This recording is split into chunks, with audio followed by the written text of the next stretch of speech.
However, the precious metals investor has a fantastic opportunity thanks to this illegal price suppression. The price will skyrocket as they lose control. In comparison to gold, the dollar's value has dropped by half during the previous 3 years. 50%. Try to put yourself in our shoes? Yes, he is absolutely correct. You are now a resident of a developing nation. Holy cow. Now, the man who runs a massive bond fund, Jeffrey Gundlach, the bond king, accords to barons that a 25% gold position isn't too much. Here we have the bond king suggesting 25% gold. In your opinion, what will transpire? Gold, according to Paulson, could reach $5,000 per ounce. However, I have used this before. All this is just stuff that you see in the news. Why? In the opinion of JP Morgan, an ounce of gold could eventually reach $6,000. In May, that happened. Then Simon says that gold is making a comeback in the mainstream of finance. Gold can be used as collateral by JP Morgan. A few days later, JP Morgan learned about it from correlation economics, and here are their portfolio recommendations broken down by asset class: stocks, bonds, credit currencies, commodities, long gold, silver, and platinum. Platinum that will be addressed shortly. Oil and base metals are relatively short term. You might bet on impending economic hardship if you're shorting oil and base metals. Your prediction is that oil and base metal demand will fall. Metals that are commonly used in construction, such as copper for plumbing and wire, are known as base metals. Thus, this portends a recession, or at least a slowdown in the economy. A disaster is imminent. Elongated silver and gold. In order to safeguard everything, this is what you desire. Palladium is a valuable metal. It is a metal used in industry. In essence, it serves as a catalyst. When platinum gets too pricey, palladium or platinum is used instead in the catalytic converter of your vehicle. Yet platinum has never been a medium of exchange. Right now, it isn't money, and it never will be. Precious metals like gold and silver have served as money and a safe haven for over 2 millennia. Whenever there's a crisis, as predicted by those who short oil and base metals, investors flee to these precious metals, neither palladium nor rhodium nor platinum. They get a flurry of activity around precious metals. Farewell, precious metals. Why they would suggest platinum is beyond me. Now let's proceed. The silver update, but bald guy money used this. 2 weeks ago, I wrote about this. The one he mentioned 2 weeks ago is the same one I was using. The 60-40 portfolio is about to meet its demise. If we allocated 20%, my predictions would be completely wrong. 8% or 20% or 40% is what I was proposing. However, this could be extremely significant because of what they want here. No, it's enormous. Out of this world. This is absolutely mind-blowing. The Chief Investment Officer of Morgan Stanley prefers a 60-20-20 portfolio. Accordingly, Morgan Stanley suggests selling half of your bonds. Typically, it's 60-40. A 60% equity portfolio and a 40% bond portfolio. Eliminate 50% of your bonds rather than 20% of 40%. Moreover, release half of your bonds, and if you put half of that money into gold, you'll have a 60-20-20 portfolio. Globally, the bond market ranks among the most extensive marketplaces. The scale of this is truly astounding. The Gold Telegraph has breaking news. The Grasberg Block cave mine in Indonesia is a contract supplier, but Freeport-McMoRan has said that there is a force majeure on those supplies. Holy cow! The mine in question does, in fact, contain one of the world's most extensive gold and copper reserves. Now, as a result, the market is seeing a decrease in supply. Freeport-McMoRan, like most large corporations, would typically lease gold from a central bank in such a scenario. The head honcho of the New Orleans Investment Conference, to which I will return in a moment, Brian London, deserves my gratitude for organizing this. He probably doesn't say anything. As gold prices soar, the administration at the peak briefly brings up the Fort Knox audit before going silent. True, central banks do in fact lease gold. This minuscule piece represents less than 1% of the total amount of gold held by the United States Treasury, with the exception of this one small piece. Pretty much everything has been rehypothesized. The United States Federal Reserve, our nation's central bank, has been granted the title. It is due from the Federal Reserve. However, it has undergone additional hypothecation after that. Therefore, it continues to be lent out on successive contracts. Typically, though, they would approach a central bank to lease gold, fulfill the contract by delivering the agreed upon amount of gold, and then repay the loan at a later date. They also pay an interest rate of a couple percent. The result is that the central bank earns 2% interest on the gold. Gold prices would go up if they were currently attempting to cancel all of those gold leases. And that, basically, would be the rationale behind this complete lack of communication. The New Orleans Investment Conference, hosted by Brian London, has featured luminaries such as Ayn Rand and Milton Friedman, as I mentioned before. I am astounded. Thus, I will be present. Also, the dates are November 2nd to 5th. In addition, apply Maloney to neworleansconference.com. You will be included in the list of those who registered as a result of my recommendation. At the conference, I will do my best to arrange a meeting with you. In other words, sign up using that link. All right, let's continue. A silver and gold fix is concealed by the LBMA. Stops updating Kitco on prices both now and in the past. Here is absolutely nothing of interest, everyone. Get going. This comes straight from Gold Charts R Us's Nick Laird. The ICE has told me that I cannot show the LBMA silver and gold fixes on my website because I do not possess the necessary license.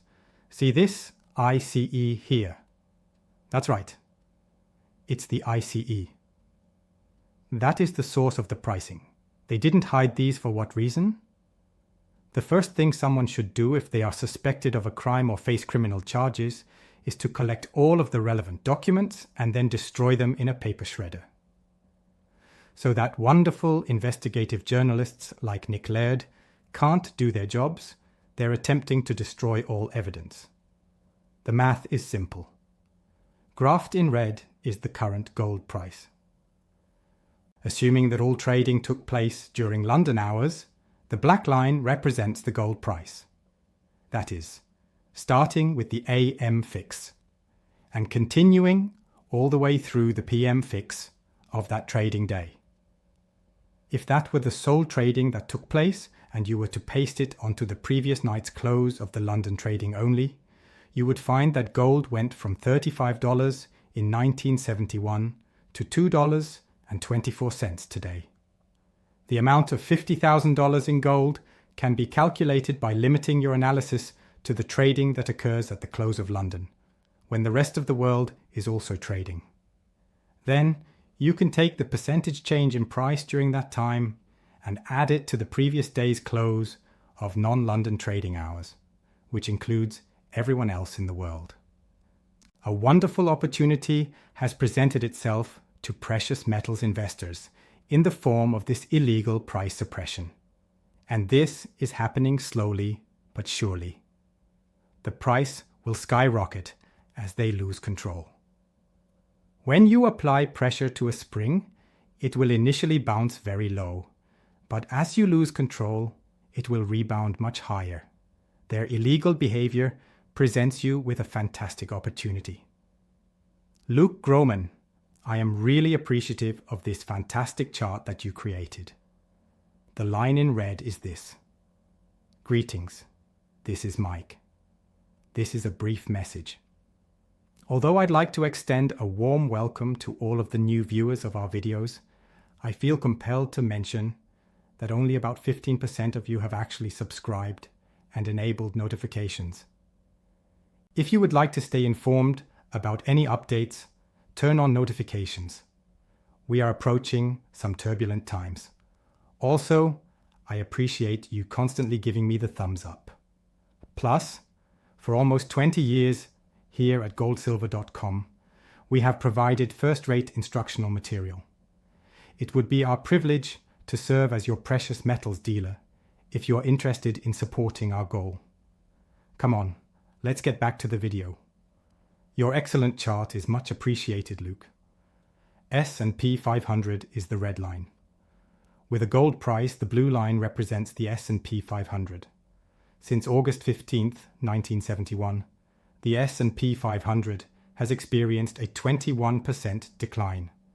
At the gold price, it has fallen 21%. Back then, an ounce of gold was worth $35. Get netting solved. Not sure what to do. On the other hand, exactly 1 year ago today, on September 19th, the FTC issued a warning stating that anybody advising people to sell their money, which is not money, and buy gold bars, which is money, as a form of protection is a con artist. The Federal Trade Commission has provided this information. Has anyone advised you to safeguard your funds by purchasing gold bars? No, it's for the purpose of turning your currency into money, which safeguards your buying power. That's not real. Now we can evaluate the FTC's success in safeguarding individuals. Okay, I'll take a look. Prices of gold are over $1,000 higher. Here we are in the 20s. They shielded you from a profit of $1,100 or 45% of your investment during that same time frame. Geiger Capital, then. In 2022, gold ceased to follow the real rates in the US. And these are the inflation-protected security tips for the 10-year Treasury. United States Treasuries, then, shielded from inflation. Also, it differs slightly from the real rates, which are the 10-year minus inflation. But notice how the 10-year inflation-protected Treasury yields to the gold price. Up to this point, the correlation is likely between 0.97 and 0.98. To sum up, 97.98% identical. And then there was this split in 2022. Why? The United States chose to punish Russia for its invasion of Ukraine in 2022 by seizing its assets and reserves in addition to sanctions. That sent a message to all the world's central banks that the United States has turned into a lawless nation that will not hesitate to seize assets from other countries simply because it disagrees with their policies. Here are the real rates versus gold for a 10-year period. Therefore, it's the minus 10 years. Additionally, it differs slightly. This significant decline was not visible in the alternate graph. The magnitude of the correlation, however, is staggering. And then, in early 2022, there was this abrupt split. Additionally, the comparison between total gold ETF holdings and spot gold is highly intriguing. The divergence occurs not in the first half of 2022, but in the second half or first quarter of 2023. Furthermore, this correlation is dead on. In other words, the West was the one pushing the price of gold during that time. Then something happened, and the West is out of the picture. We've been hoarding gold until now. We've been selling while other countries' central banks dehypothecate, which could involve the unraveling of those gold leases. But I'm not claiming it is because I don't have any proof. This is what I'm calling a theory. The increase in the price of gold might be due in part to this. The number of ounces of fictitious gold available decreases as you unravel these threads. Plus, the price of gold must rise because there are a finite number of ounces available in the market for the same amount of money. Therefore, the fact that these charts are all diverging at approximately the same time is something that intrigues me. According to Spencer, the dollar's value relative to gold has dropped by half over the last 3 years. 50%. Try to put yourself in our shoes. You have now relocated to a developing nation. Wow, he's absolutely correct. According to what Alan Greenspan said, there is no way to prevent inflation from stealing your savings if the gold standard is not in place, in the words of Alan Greenspan. In addition to betraying his own beliefs, he became Fed chairman and was the world's greatest inflationary until Ben Bernanke and Jerome Powell overtook him. While testifying before Congress, Ben Bernanke is asked by Ron Paul, "Is gold money?" Suddenly, he realizes he's been caught off guard and responds negatively. "Why do central banks keep it?" Ron Paul asks as a follow-up. Plus, he mentions tradition. It is, however, still merely a custom. In October of 2002, I purchased my initial tube of 20 gold eagles. At $315, the price was as is. An ounce of gold eagle cost me $325. It is 1950, 2650, or 3650 years later. At this point, it is only a custom. Got any gold then? Your presence here is greatly appreciated. Up next, we'll meet again.